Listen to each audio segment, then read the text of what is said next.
Very quickly, the day of the ceremony arrived. The idle nobles eagerly began gossiping. I heard the portrait of the potential marriage partner was sent to Lord Kidray.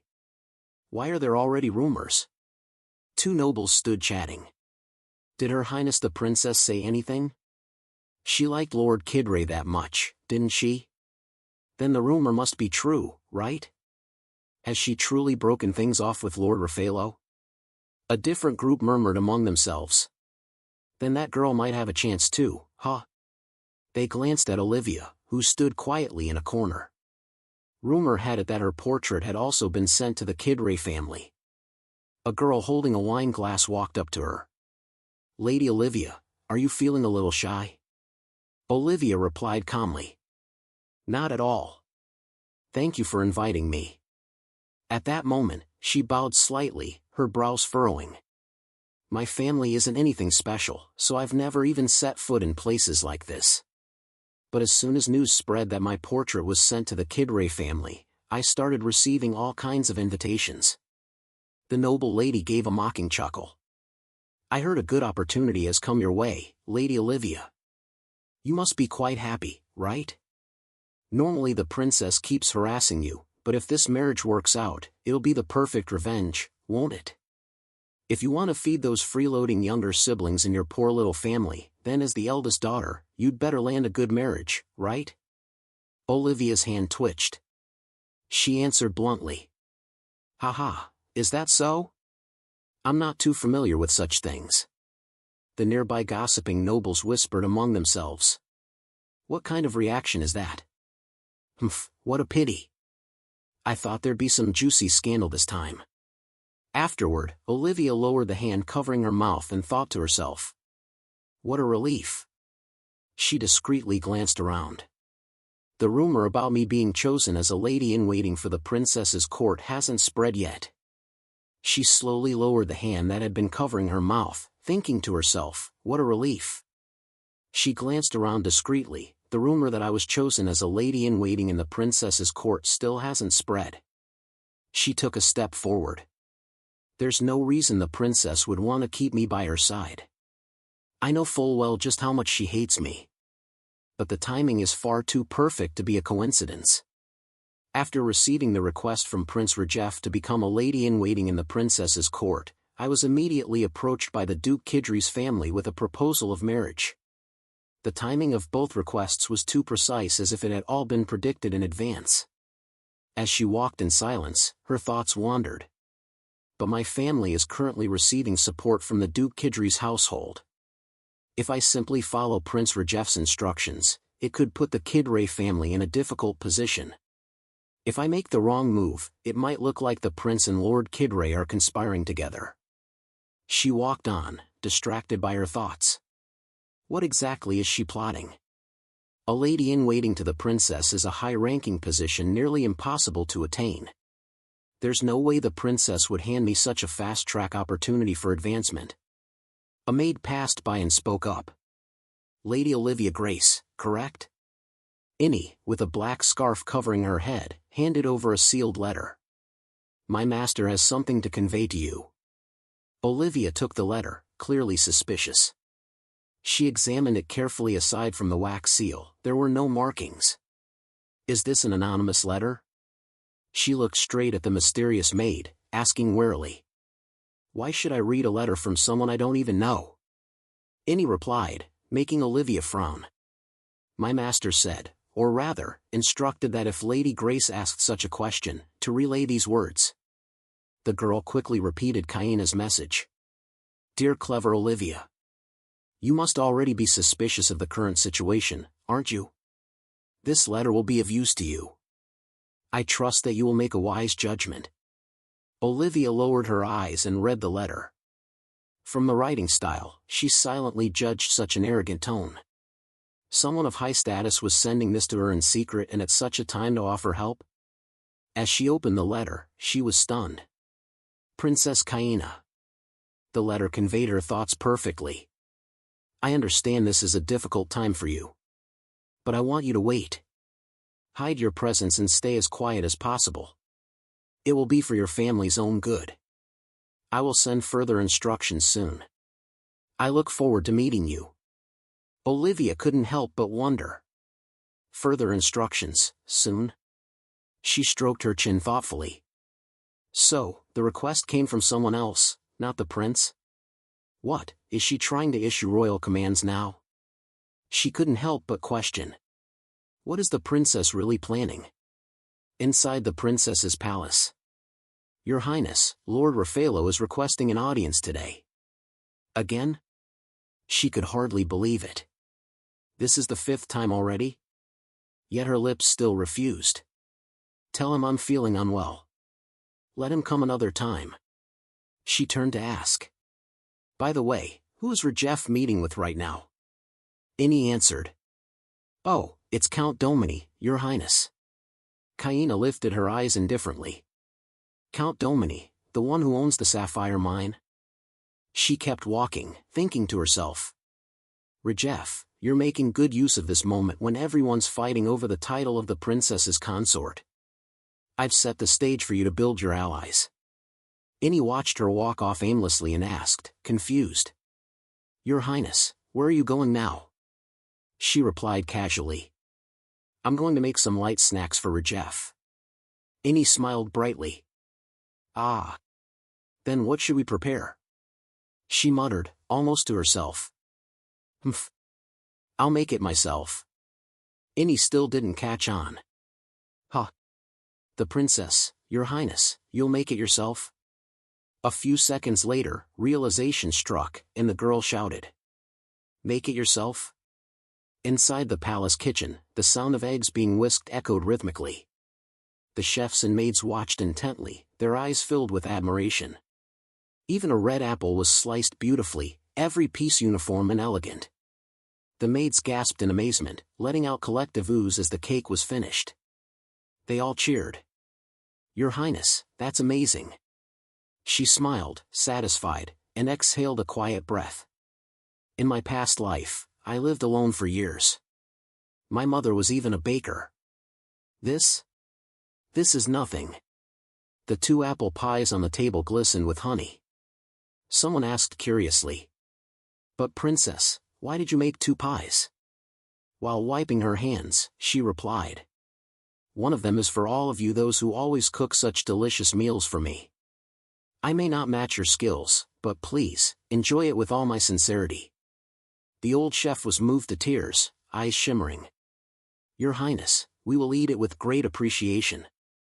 This is such an honor. She gave a sheepish laugh. Ha, it's nothing that special. No need to make a fuss. She glanced at the maids and gently wiped the sweat from her delicate face. Now then, I have to bring this one to Rajef. Kaina thought to herself. I bet plenty of the maids are eager to impress Rajef. She looked over at the group, especially Rydia, who was glaring and eyeing the pie, clearly getting ready to compete. In her heart, she calculated. Vera isn't someone who'll stay loyal just for this chance. Better to let the maids compete among themselves. She asked calmly. So then, who among you will take it? Rydia immediately shoved the others aside and sprang forward. The brazen girl snatched the pie and chirped. I'll take it to His Highness Rajef. The old chef quickly tried to stop her. Wait. That one is still. But before he could finish, Rydia screamed. Ah! It's hot! And threw the pie away in panic. Kaina's eyes widened in shock. Inni and the old chef couldn't react in time. They could only stand there, frozen in panic. Watching in horror as the steaming hot pie flew straight toward her. Your Highness, someone screamed. Rydia had already fallen to her knees, her face pale with fear. I deserve to die for this mistake, Your Highness. Please forgive me. Vera, enraged, shouted. Rydia, have you completely lost your mind? If Her Highness were to be burned, even hanging you immediately wouldn't be enough to atone. Kaina raised a hand to stop her. That's enough, she said calmly. She let a maid tend to her wound. Then offered a gentle smile, soft as a white orchid. It was my fault for not paying attention. And I've ended up frightening everyone. I should have waited until it cooled properly. Please, don't act so harshly over it. Innie stood up and added. Thankfully, the burn isn't too serious. We managed to treat it quickly, so with some ointment and a few days, it should heal just fine. Kaina smiled again. Thank you for coming to check on me. She then looked toward Rydia with concern. I'm glad it was only a minor burn. You must have been quite startled yourself, Rydia. Rydia's face turned pale as ash. I'm so sorry. It was my carelessness, Your Highness. Kaina, ever magnanimous, replied. It's all right. When you're young, it's natural to make mistakes. Vera, standing beside her, broke into tears. But, Your Highness, you and Rydia are the same age. A short while later, Kaina gave a final order. All of you, return and get some rest. Rydia, still shaken, was also dismissed along with the others. She bowed quickly and said, Thank you, Your Highness. I shall take my leave. Vera sighed. Why are you so lenient, Your Highness? Rydia didn't show even the slightest hint of remorse for what happened. This was the perfect opportunity to scare her out of her wits. Hearing Vera's words, Kaina smiled knowingly. Vera, don't you realize?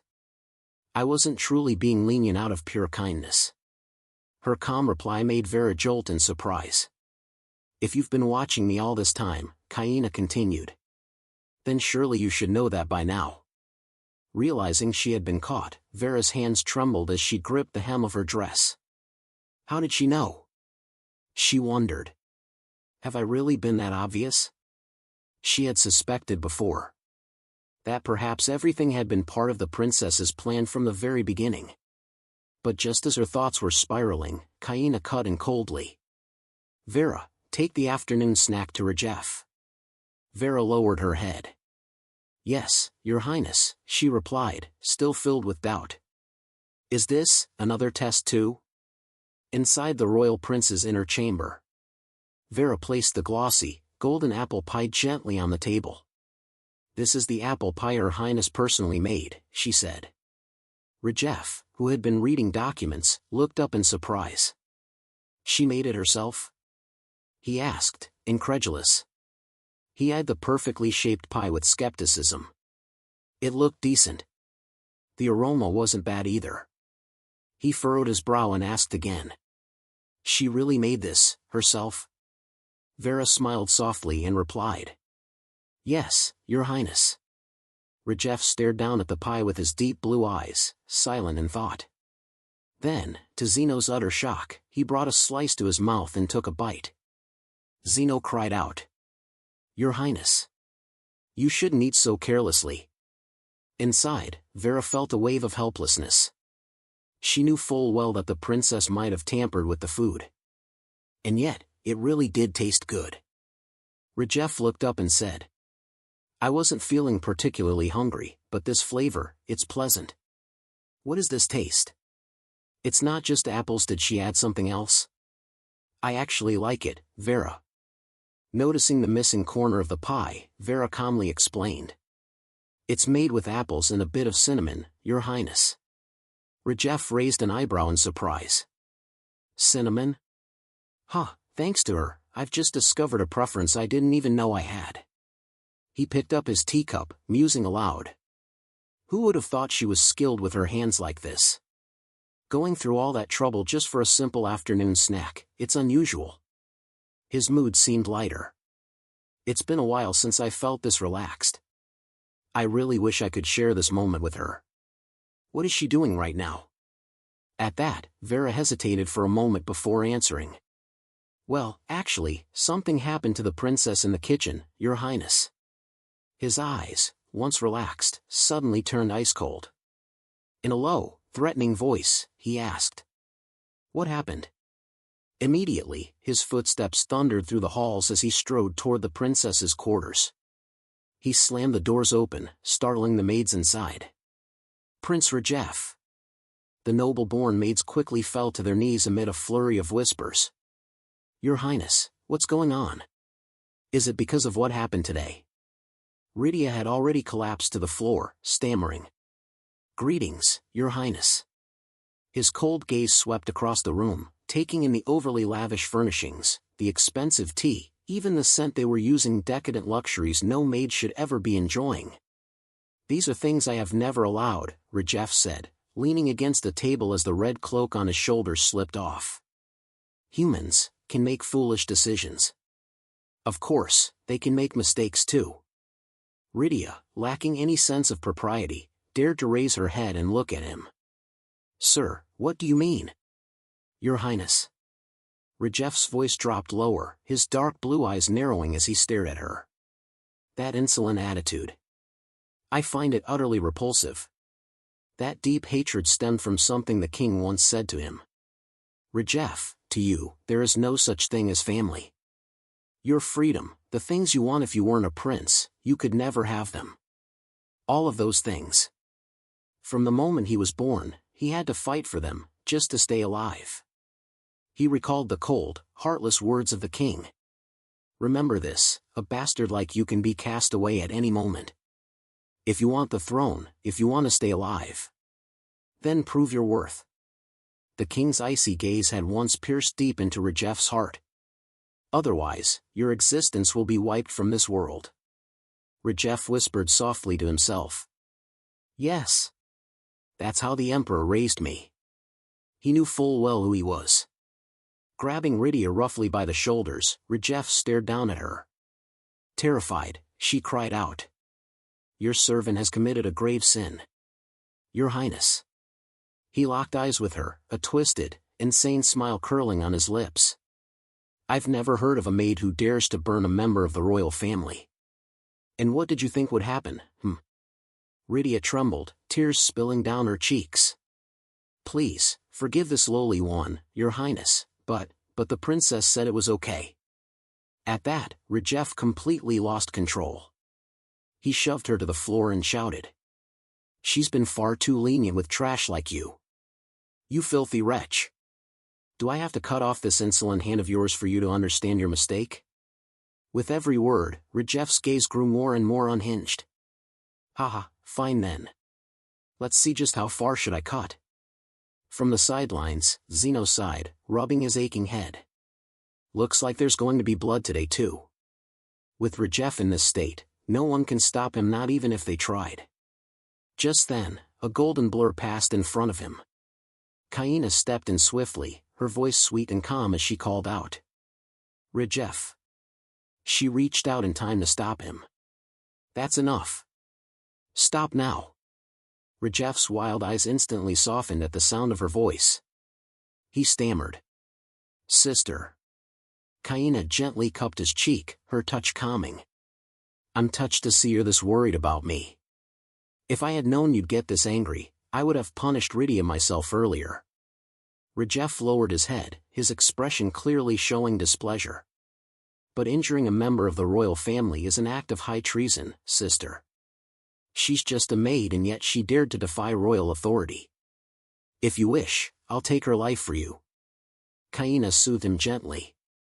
"It was just an accident. Don't worry so much." He hesitated. "But..." Rydia, who had been silently trembling in the corner as she watched them speak, turned slightly and reached out to him. "It's only a minor wound. Just a few days with some ointment and it'll heal. Please, calm down, all right? Shall we sit and have some warm tea together?" Rajef's concern for his sister was terrifying in its intensity. He placed his hand over hers, his eyes shimmering. "Are you afraid of me, sister?" Kaina smiled. "No. Not at all. There's nothing to be afraid of." His eyes widened in that moment. Why am I seeing these memories? A hallucination? No, a flicker of the past. Hand in hand, the two of them ran joyfully through the palace grounds. He saw the memory of a young girl clutching his hand, beaming up at him as she said, "To me, Rajef isn't scary at all." Those memories had long since faded, childhood days spent in a palace where familial bonds were hollow and distant. In his first life, Rajef had been thoroughly ignored by the Emperor, abandoned without a second thought. He had used her, and in the end, cast her aside. Now, gently, he was wrapping a bandage around her hand. Kaina lowered her gaze. Even so, he's still my little brother. From birth, his nature hadn't been twisted. She quietly closed her eyes. Maybe it began in childhood under the weight of indifference and the Emperor's harsh, unrelenting expectations. Not a single word of praise, no warmth. He grew up as though discarded. No one to lean on. No one to hold his hand. Is it any wonder he changed? Turned cunning and sharp, just to survive. Branded a bastard, how lonely he must have been. Kaina thought to herself. If someone had simply cherished him, if someone had just shown him love, he could have turned out so differently. With a sweet smile, she asked.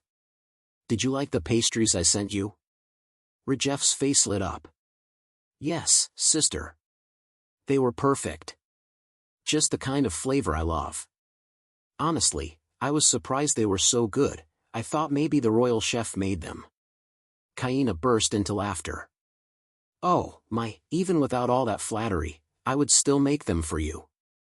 She chuckled, clearly pleased by Rajeff's praise. Haha, but hearing you compliment me really makes me happy. She then gave an order. Someone, go bring the rest of the pastries here. I want to enjoy them in the back garden. The servant outside responded. Yes, Your Highness. Kaina smiled gently as she looked down at Rajeff, who was kneeling. Taking care of Rajeff with love was one of the duties a princess had to fulfill. She slowly lifted her delicate hand, mirroring the gentle gestures of their childhood. Kaina brushed her fingers through his golden, soft hair. Good boy, Rajeff. His sudden movement caught him off guard. He blinked, unsure how to react to her unexpected tenderness. Kaina thought to herself. I've done everything I can and never refused any filthy task for the royal family. Yet, I've never shown such kindness to anyone else. She looked down at him, her face glowing with affection. Even when Heinrich was around, she had been irritated by him, but Rajeff. He lightly touched her hand, feeling an unexpected satisfaction. He kissed the back of her hand in reverence, a small smile curling on his lips. I never thought I'd feel such peace. It feels like someone else, not me. His face, so handsome it seemed to glow, spoke volumes. Having you by my side, my heart feels so much lighter, like my burdens have been lifted. Kaina, hearing his words, smiled a beautiful smile. Haha, the more you speak, the more your words are like sweet honey, Rajeff. The door to the room closed, and the servants, watching the two sisters, Kaina and Rajeff, walk down the hallway, couldn't help but gossip among themselves. Is the princess really able to control the prince so easily? Even His Majesty, the Emperor, gave up. Yet, Rajeff seems so easily trained by Princess Kaina. It's like she's taming a beast. Zeno, from the crowd, cast a glance at the two of them. His mind was filled with scheming thoughts. Rajeff, with his thug-like reputation, has followed her all this time, much more easily controlled than Heinrich. It would be better for Rajeff to continue his arrogant and haughty behavior rather than have things turn out this way. In the future, Zeno thought, he would need to keep a close eye on the princess. The scene shifted to the Emperor's chambers. The Emperor, with his head of white hair, sat on the bed and asked, How's the wound, Kaina? Kaina, radiating beauty, replied, Father, don't worry about me. The wound is healing very well, and there might not even be a scar. Rajeff has been visiting regularly to check on it. The Emperor clicked his tongue. Dealing with the Berman family isn't something that affects the royal family at all. She laughed lightly. One must know how to be magnanimous and forgive the mistakes of those beneath you, Your Majesty. She picked up her spoon, thinking to herself that she had indeed intended to punish the Berman family. But if she went too far, they would only come to despise her. The Emperor, lying on the bed, continued speaking. The person you call a maid, from my perspective, is simply someone beneath you, doing the tasks of care. But if such a subordinate is properly guided, they could truly become someone of higher rank. She asked again. Are you referring to Steward Rudin? Rudin, who stood by, chuckled softly. You flatter me, Your Majesty. The emperor laughed heartily. Haha, Rudin is the most trusted servant in my life. Kaina giggled softly and obediently replied. I will remember your words, your majesty. Although that's true, I would still like to select a few new maids, but I'm holding back for now. Her eyes grew sharp. After all, I do have plans to replace all the maids. However, if my intentions were exposed, the emperor would surely control me. She quickly said. I want a maid who understands the latest fashion in the capital. I want to get rid of all these old-fashioned dresses and buy some more jewels. I haven't been outside much recently, so I'm out of the loop. Just like that new blanket. By the way, I made caramel cake yesterday. In her heart, she thought she had to act like an innocent, clueless daughter. The kind of naive, charming girl that fathers would love. For now, it was best to keep herself in this position. Suddenly, Rudin remembered that the princess' coming-of-age ceremony was approaching. She raised her teacup and added. Soon, I'll have to get married, but I don't have a chaperone, so I'm a bit worried. She went on. A chaperone, also known as a nursemaid, usually guides young ladies from noble families before they marry, teaching them about marital life. But nursemaid Florence Elevant, who used to serve me, was recently exiled by Rajef, so that position is vacant. The emperor, deep in thought, realized. I've been so thoughtless. There's no one in the palace to handle Kaina's wedding. He then asked.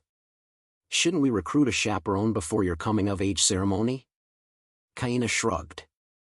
I have doubts about those willing to be my nursemaid. There's been too much chaos recently with people who don't know what they're doing, and they end up seeking out a chaperone. He looked at her, deep in thought. Although I agreed to exile Florence Elevant, the late empress's close friend, but... He glanced at his aging, grayish-blue eyes, as if the years had caught up with him.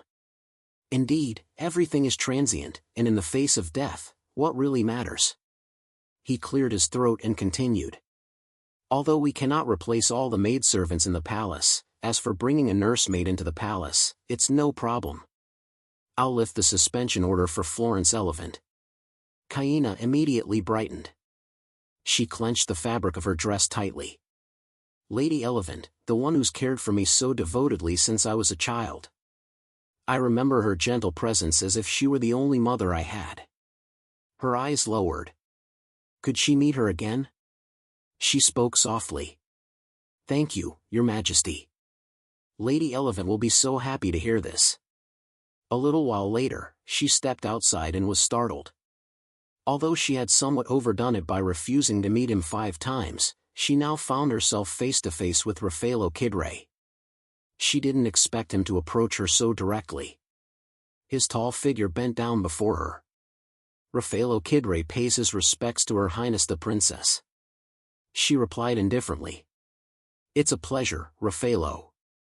Did you come to meet father? He gently grasped her hand. No, I didn't come to meet the emperor. Raffaello's red eyes locked with hers as he continued. I came to meet you, Princess Kaina. Behind them, the maids stood together, nervously whispering to each other, making Kaina break out in a cold sweat. His indirect way of speaking always led to misunderstandings. Because of his tone, she had often found herself in situations of misunderstanding, and those misunderstandings kept accumulating. The sound of clinking caught her attention. Raffaello spoke. This may be an ordinary gift, but it is a token of gratitude for your help last time. She gazed at the gift, its opulent appearance leaving her in awe. Isn't this high-grade black tea, only available through auctions? She had heard that due to its limited production, even paying several times the usual price wouldn't guarantee getting it. She chuckled and looked at him. You've even prepared a gift in return. That must mean my help really benefited you, right? She then proposed. The weather is beautiful today. How about a walk in the garden? What do you think? He gently lifted her hand. Yes, Your Highness. I will escort you. Kaina mumbled to herself. There's no need to go that far, but I'll still accompany you. She added, please forgive me for my impoliteness. Raffaello seemed to notice that she wasn't entirely pleased with him escorting her, so the scene shifted to the palace. In the beautiful garden, Kaina's voice rang out. "This is truly unexpected. I didn't think you, Lord Kidray, would be willing to meet with just the two of us." She added teasingly. "If I acted crazy and clung to you like before, what would happen?" Raffaello replied honestly. "I don't know why, but now I feel like your highness won't act that way." Kaina turned and smiled. "I didn't expect you to trust me like this." She then added. "It seems that the information you received made you quite pleased." She reached for a bright red rose and continued. "I've already informed the other families. They'll take action, and if things go as they are, the engagement will be called off." She paused and then concluded. "That leaves only the Grace family's support." She gently touched the petals of the beautiful rose. "Miss Olivia Grace is a talented and intelligent person. It wasn't me who suggested that you meet her, but she could make a great fiancée." After a pause, she continued. "Olivia will be selected as a maid of honor in the princess's court. This will cut off the support from Madame Kidray, and the engagement will be forgotten. As a result, the fiancés that the Duke and Madame Kidray had introduced would break off their engagements, all part of her plan." Raffaello was taken aback. Kaina laughed. "This way, for some time, the Duke and Madame won't bring up the issue of marriage again." She raised the rose, smiling at him with a beautiful and cheerful expression. "Congratulations on the broken engagement, Lord Kidray." Raffaello frowned. She knew it would turn out like this. Looking at her retreating figure, he spoke. "I have one question for your highness. You were happy to help me break off the engagement, but what is your highness's intention in arranging the meeting with Miss Olivia? I thought you disliked her." Kaina replied casually. "Yes, it's true that I dislike her. But now, I realize that such feelings are useless. Hatred, resentment, jealousy, and even love are all useless." Her words made Raffaello pause in surprise. His hands trembled as he thought. Is it true? Ending the obsession after so long and finally letting go of the feelings? Kaina continued. "Oh, there's one more thing." With her exquisite shoes clicking on the floor, she spoke as she walked. "I've said this a few times before, but now I want to formally apologize to you." She lifted her dress gracefully and bowed politely. "I hope you will forgive my rudeness in the past. From this position, I stake the name of Princess Kaina on it, and I promise this will never happen again." His eyes widened in astonishment, unable to believe what was happening in front of him. Raffaello hesitated, then asked. "Princess, what do you intend to discuss with me? Why is your hand clenched? What exactly will you gain from this?" Kaina laughed. "Why, I have already gained something very precious." She looked up, her blue eyes meeting his, her lips gently curving into a smile, her beauty so captivating that it stirred his heart. "It is your trust, Lord Kidray." Raffaello was stunned. "Princess, is it really only for something like that?" His lips trembled as he murmured. "You mean, my trust?" Kaina smiled softly. "Yes, that's all I want." Her delicate shoes clicked as she continued walking. "By giving you information about the upcoming marriage, I prove to you that I am a trustworthy strategist.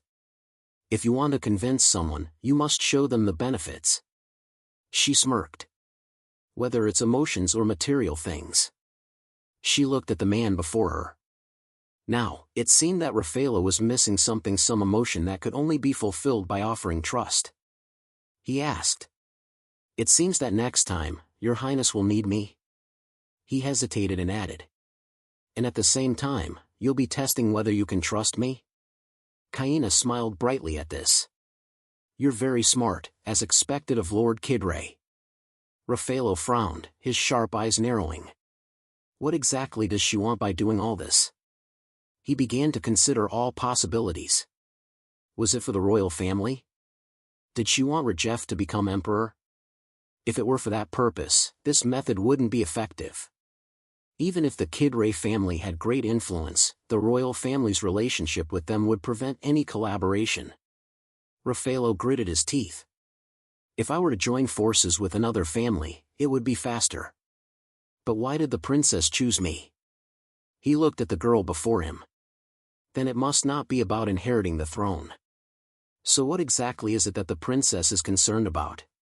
He glanced sideways, realizing he had been struggling with this thought for quite some time. It had been hard to trust her, but now, Kaina seemed to have achieved everything she wanted. He bowed slightly. Your Highness, I will trust you. Kaina laughed softly. Don't worry. No matter what we discuss, I won't turn back or cling to you. He lowered his head. I understand. Kaina cheerfully turned around. It's time. We should head back. As she walked, she suddenly lost her balance and stumbled. If rumors spread, rumors of falsehood. Kaina wobbled, almost falling. We will. Raffaello panicked and reached out. Princess Kaina. Luckily, he caught her just in time. Kaina blinked in surprise as he anxiously asked. Are you all right? You have to be careful. She quickly pushed him away. I'm fine, it's nothing. I just slipped a little because my shoes are too high. No need to worry. Thank you. Kaina was concerned, thinking, I know he doesn't like physical contact, so I've tried to avoid it. We're just beginning to rebuild our relationship. I can't afford to lose ground with him now. I really need Raffaello's help to create the ideal husband. She turned her back and said, Excuse me, I'll walk ahead. Suddenly, she realized his gaze was on her. Lord Raffaello? He was staring at his hand, where he had just touched her, deep in thought. She wondered, what is he thinking? Has something gone wrong? Raffaello gently took a breath, his hand lingering. The road is slippery. Let me escort you, Your Highness. She immediately rejected. No, I don't need it. I can go on my own. He frowned. No, I didn't mean it like that. He recalled her expression when he had offered to escort her earlier. You don't need to do this, Raffaello. He stood still, confused. Ever since earlier, the princess had refused his escort and deliberately distanced herself from him. No one knew about his dislike of contact, but he wondered, could it be that she's suddenly changed? Is this all an act? He thought, I know I'm overthinking this, but... The change in Kaina was so sudden and drastic that it made him suspicious. The Kaina of now seemed too calculating, too experienced, almost frighteningly so like someone who had lived many lives and could predict the future. Thinking about it, he realized how illogical that seemed. He said, I understand. Please, step carefully. Kaina lifted her dress, thinking, this cursed heel. I'll have to change it all. She stumbled as she walked, and of course, her unsteady movements didn't escape his notice. Raffaello approached and took her hand. Please excuse my impolite action, Your Highness. Kaina was quite surprised. Lord Kidray? He remained calm and said, Let me help you out of this slippery spot.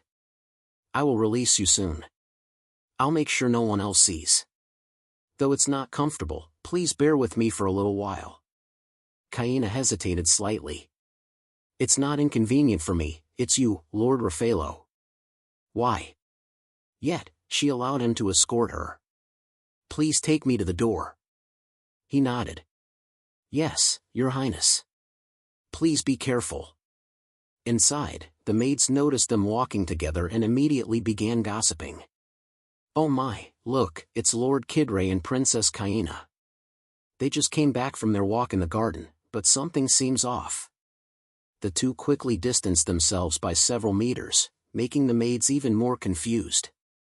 Why do they seem so awkward? Didn't the princess refuse to meet him about 5 times already? Seems like the rumors are true. Kaina smiled to herself and glanced at Raffaello. Well done. The rumors are spreading at just the right time. Now, let's let you go. She thought for a moment. It might seem a bit rude, but Lord Kidray doesn't really like tea anyway. She said. I was planning to invite you for tea after our walk, but I can't keep you, can I? You're always so busy. Raffaello didn't respond. He looked down at her, wondering, is she really going to let me go so easily? I had prepared to be kept by her all day, but... He spoke to her. Your Highness, I'm fine. Kaina smiled brightly. Lord Kidray, you don't need to push yourself. I'll extend the invitation for you another time, when it's more convenient, to enjoy the tea leaves you sent me. Raffaello smiled lightly and replied. I understand. Next time, please prepare a tea party. Jeremy, overhearing him, was surprised. He thought to himself, as expected, my master seems quite confused by Kaina's change. He glanced at Raffaello, who was kneeling before her. This is the first time I've seen this side of my master. Kaina, noticing his odd behavior, was also quite puzzled. Why is he trying so hard, especially since he has a cleanliness obsession? Or maybe it's fine because he's wearing gloves. Kaina hesitated, placing her hand on his. She thought, he doesn't need to keep up this formality, does he? Raffaello took her hand gently. It's an honor, Your Highness. His eyelids lowered as he spoke. These were not empty words. In fact, he kissed the back of her hand. Her small, delicate hand, strangely enough, it didn't make him feel uncomfortable. He looked up at her, who was flustered. Is it because of Kaina? She's different from before, hasn't been pestering me. Maybe it's just that I'm growing more curious about her, a princess I can't quite read. He released her hand. So, she's this small. It's strange, I always saw her as regal, so I never thought of her as weak or delicate. He looked up at her again. The princess is a strong person, isn't she? Kaina, noticing his stare, asked. Lord Kaina, is something wrong? Raffaello realized his mistake and quickly responded. Ah, no, nothing at all. Raffaello stood up and gently bowed. I look forward to the next invitation from the princess. She smiled lightly. All right then. Please go carefully. I will have someone send the invitation soon. Suddenly, a voice called out.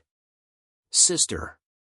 A pair of finely crafted shoes approached, and Rajef chuckled softly.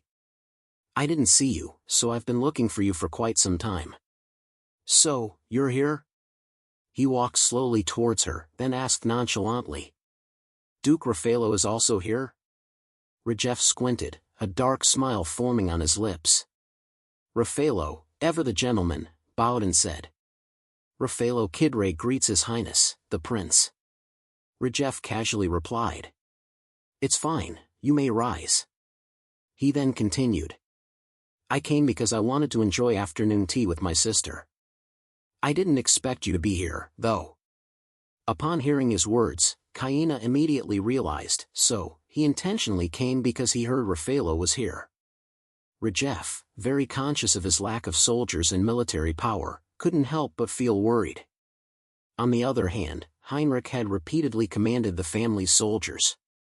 This concerned Rajef, but it was understandable. However, no matter how these families tried to align, they couldn't compare to the Kidray family. For a long time, those in charge of the borders had been elite soldiers, and the Kidray family was the one that truly protected the kingdom. Rajef was currently leading the Marquis family, even, the largest grain supplier in the kingdom. While they lacked military power, their economic strength was substantial.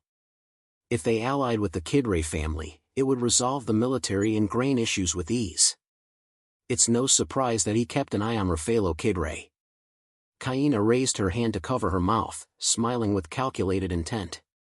I can't let things stay like this, especially since Kidray is the key to helping me escape from here.